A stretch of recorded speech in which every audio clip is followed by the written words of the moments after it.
பொதுவாகவே நமக்கு பிடிக்காத விஷயங்கிறது ஒரு 3 விஷயம் இருக்குது. தரையில் நடப்போம், ஆனால் மாடிப்படி ஏறணுன்னா ரொம்ப கஷ்டம்.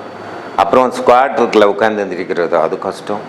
குனிஞ்சு எந்திரிக்கிறது அதை விட கஷ்டம். இந்த 3 விஷயமும் செய்கிறதுக்கு ரொம்ப கஷ்டப்படுவோம். ஆனால் அந்த 3மே நமக்கு ரொம்ப ரொம்ப ரொம்ப தேவையானது. பொதுவாக எது செய்ய கஷ்டமாக இருக்கோ அதை தான் செய்யணுங்க முதல்ல. ஓகேயா? எல்லா உயிரும் எப்படின்னா 4 காலில் நடக்குது. அதனால் பிளட் சர்க்குலேஷனில் அதுக்கு நம்மளை மாதிரி பிரச்சனை கிடையாது. நம்ம அந்த 2 காலில் இருக்கிறது இல்லை, காலில் ரத்தம் மேலே போகணும், மேலே உள்ளது கீழே வரணும் இல்லையா? அப்பப்போ மற்ற உயிரினங்கள் மாதிரி கொஞ்சம் தலையை கீழே வச்சுட்டு சில பயிற்சியெல்லாம் நம்ம பண்ணும்போது பிளட் சர்க்குலேஷன் ஷார்ட் டைம்லேயே நல்லாயிருக்கும். தலைக்கு ரத்தம் நல்லா போகும், காலில் உள்ள ரத்தம் மேலே வரும். இப்போ அதில் ஒரு பயிற்சி தான் குனிஞ்சிட்டு அப்படியே வாக் பண்ணுறது. காலை தொட்டு தொட்டு குனிஞ்சு பண்ணும்போது இல்லை தொடர்ச்சியாக பண்ணிங்கன்னா தொப்பை குறையும், கம்மியாக பண்ணோம்னா குறையாது. உங்கள் ஹிப்பு நல்ல ஸ்ட்ரென்த் ஆகும், பயங்கர எனர்ஜி செலவாகும், பார்க்குறதுக்கு ஈஸியாக இருக்கும். அந்த பயிற்சி இப்போ பண்ணலாமா?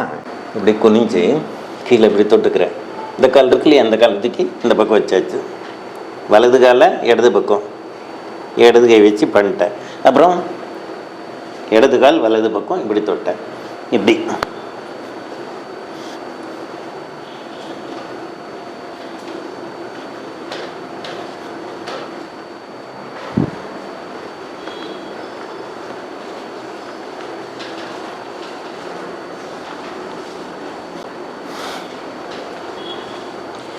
இப்படி முதல்ல ஒரு 20, அப்புறம் 50, அப்புறம் ஒரு 100 நீங்கள் பண்ணிங்கன்னா உங்கள் ஹிப்பு நல்ல ஸ்ட்ரென்த் ஆகும், பெல்லி ஃபேட்டு குறையும், வயிறு தொட்டையாகும், முதுகு பலம் பெறும், தலைக்கு ரத்தம் பாயும்.